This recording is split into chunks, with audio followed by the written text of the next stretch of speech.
All right. How would you go about chatting up a woman in a bar? What tips could you give? I've never worked like that. It's always been like a friend of a friend and all that, and just happened to meet them, and then you have a chat, and then. How did you meet Suzanne? That was when I was working with her, and she gave me 20p for the hot chocolate machine. She never asked for it back. Thought she's all right. Been there sort of 11 years, so it works. Has she ever given you that? You've never given that 20p Never back? asked for it back. And did you return the favour, perhaps on the next date? You buy her a Kit Kat or something? No, I don't think I did. I think word got out that she liked me and that. And what did I do? I think I did some work for her. I did some editing for her, sort of show off my skills and that. Sure. And she was like, "Oh, you're good at this, aren't you?" I was like, "Yeah." And I think she got us another drink because I was doing that editing for her in my own time. So you're up on the deal, aren't you? Because I know now, I feel for a fact that you've not spent any money on her in 11 years, so you're 40p up. At least. Lawrence from New York says, I was wondering how Mr. K. Pilkington would interpret this famous saying of philosopher Ludwig Wittgenstein. The quote is, if a lion could talk, we could not understand him. Even if he's English. Yeah, if a lion could speak English, so there's no language barrier, he's speaking English words and using all the correct grammar and everything, but you wouldn't be able to understand what he was saying. Why? Because it is from a different world. His frames of reference would be so bizarre that you wouldn't be able to get a grasp on what he was talking about, because you'd have so little in common, even if he used real words. No, but he's talking English. Yeah, no, but his reference points would be just so far removed. You know, they're removed slightly when, if you saw two people talking about Kierkegaard, you'd I wouldn't understand it. Exactly.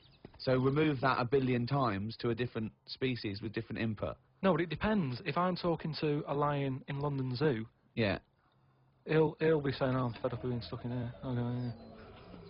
It's like that. It depends what his background is. I mean, there's some people who might have lived down the road from me, but have a totally different life. Absolutely. So it doesn't matter that it's a lion, does it? Well, yeah, because they're just trying to remove it even more. So now it's not just a bloke who lived a few doors away. Now it's not even a bloke. Now it's not even. Yeah, but I'd pick something smaller, or something, a worm without a mouth. I'd go definitely not. What? Definitely not what? I wouldn't be having a chat with it. I just think that a worm that's underground, what's it got to offer me?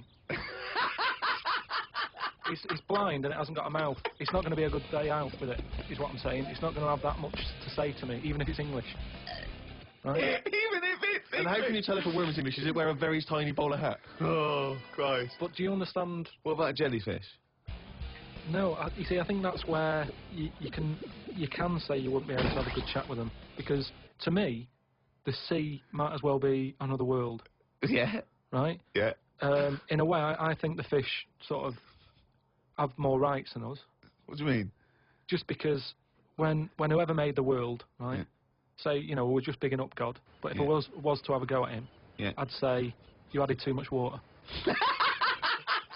Criticism 1 to God, right? So, how would you have changed that? Just more land. Fair enough. Now, why have fish got more rights than us? Because there's loads of them, and when you look at the amount of sea on the world, right? There's loads of that. You only have to I was in Malaga the other week, right? And you look in the sea, there's loads of different fish, and that's just in 8-foot water. If you go miles out, there's all sorts of weird fish, isn't there, with lights on them and everything. So, and there's just millions of different types. Yeah. Now, but why does that mean they've got more rights than us? Just because I think, rights come in numbers, don't they? If you know what I mean. If there's one of you shouting, people go, "Oh, he's an idiot, shut up," whatever. If there's loads of you shouting, they go, "Oh, best listen to him, see what they've got to say." Right. And that's what I mean about fish. Yeah. There's loads of fish. Right. So. But they're not really making their voices heard, though, are they, Karl? Yeah. I know, because they're underwater. But what I mean is, I don't know what I mean.